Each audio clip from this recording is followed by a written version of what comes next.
Philanthropy in India is on the rise, with donations from people and companies expected to grow by more than 9% annually for the next 4 years.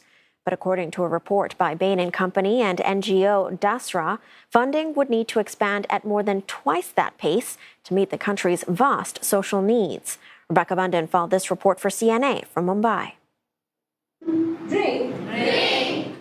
This school in Mumbai depends on the kindness of strangers, whether it's English lessons provided by one of India's largest financial conglomerates, the Kotak Mahindra Group, or shipping containers converted into classrooms donated by a local NGO. The support in kind and in cash is critical for Matoshri Vidya Mandir School. Some people are coming here and they donate some money. With the help of that money, we are trying to continue with this school. The government-aided school is privately managed and receives only limited state funding. It serves more than 700 children, mainly from nearby slum communities. This is just one example of how charitable giving helps plug gaps across India, especially in education and healthcare. The latest India Philanthropy report by Bain & Company and Dasra puts private giving at 1.4 trillion rupees in 2025, about 16 billion US dollars at the current exchange rate, having grown roughly 8% a year since 2020. That pace is expected to accelerate to between 9 and 11% annually over the next 5 years, driven by rising wealth. But experts say it's still not enough. The report estimates that private funding would need to grow by some 25% a year to meet demand in a country of more than 1.4 billion people, where tens of millions still live in extreme poverty.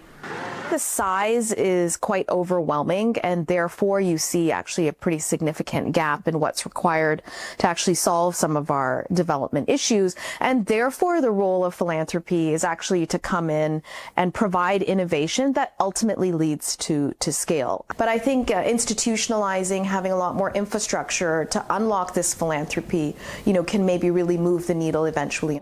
Amit Chandra, managing director of investment firm Bain Capital, is known as one of India's leading philanthropists. Inspired by scholarships he received as a boy for his own education, he estimates he's given away about 70 to 80% of his wealth. Mr. Chandra and his wife Archana donated more than $5 million in the last financial year alone, according to a philanthropy report by Harun. He says everyone needs to do a lot more as wealth creation grows.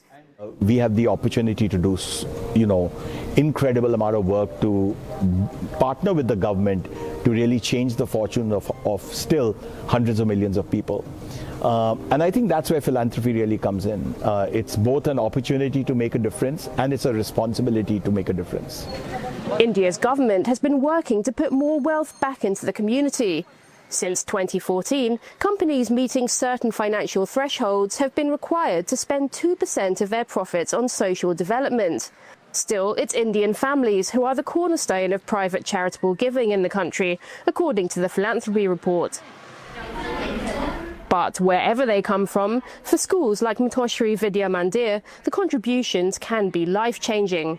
For CNA, I'm Rebecca Bundan in Mumbai.